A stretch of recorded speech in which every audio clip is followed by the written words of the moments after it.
Hi guys, it's me. I'm hoping that all of you are keeping healthy and safe, and I miss you all very, very much.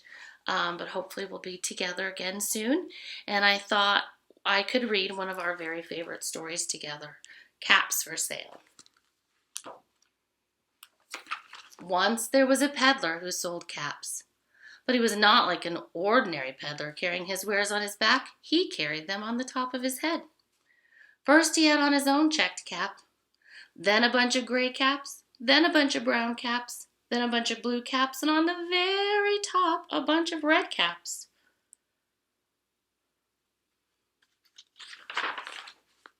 He walked up and down the streets, holding himself very straight so as not to upset his caps. As he went along, he called, "Caps, caps for sale, 50 cents a cap."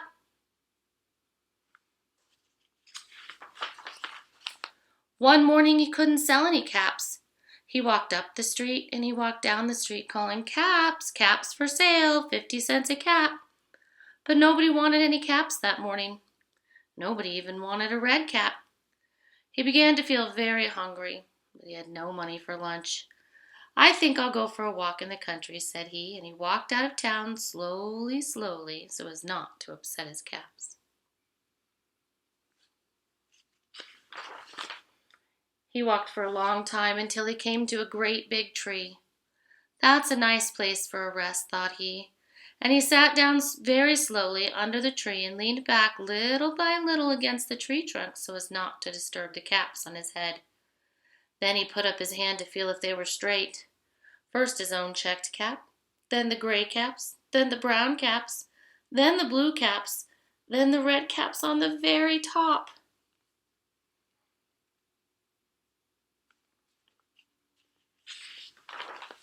They were all there, so he went to sleep.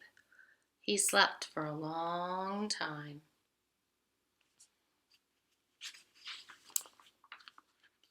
When he woke up, he was refreshed and rested.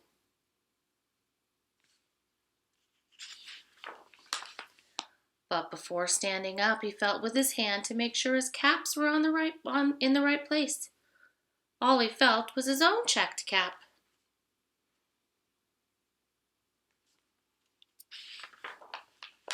He looked to the right of him.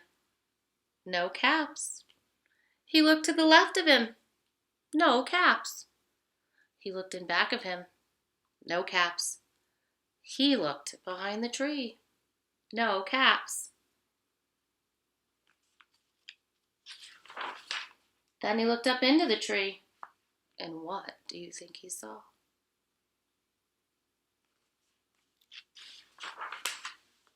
On every branch sat a monkey.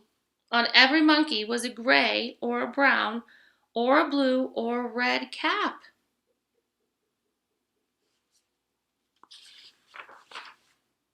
The peddler looked at the monkeys. The monkeys looked at the peddler. He didn't know what to do. Finally, he spoke to them.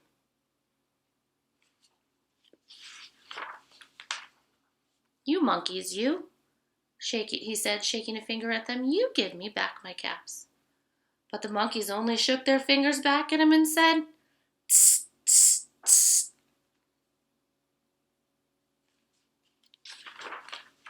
This made the peddler angry, so he shook both hands at them and said, "You monkeys, you give me back my caps." But the monkeys only shook both their hands back at him and said, "Tss, tss, tss."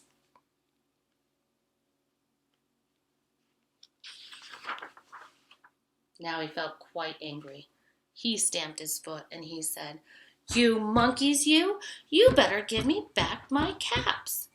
But the monkeys only stamped their feet back at him and said, "Tss, tss, tss."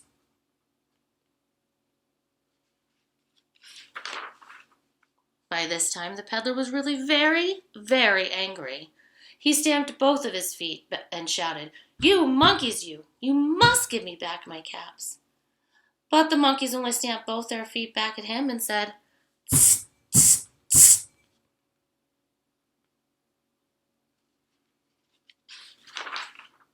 At last he became so angry that he pulled off his own cap, threw it on the ground, and began to walk away.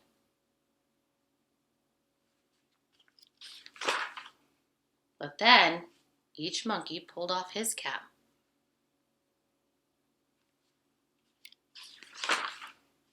And all the gray caps, and all the brown caps, and all the blue caps, and all the red caps came flying down out of the tree.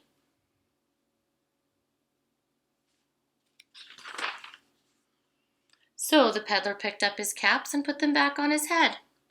First his own checked cap, then the gray caps, then the brown caps, then the blue caps, then the red caps on the very top.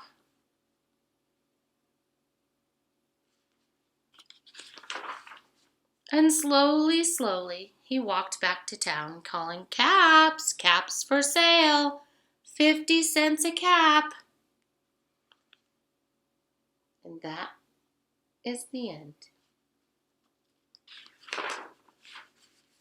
I love that story. I miss reading it to you in person, but hopefully we'll be together soon, and I will share some more videos again very soon. Bye.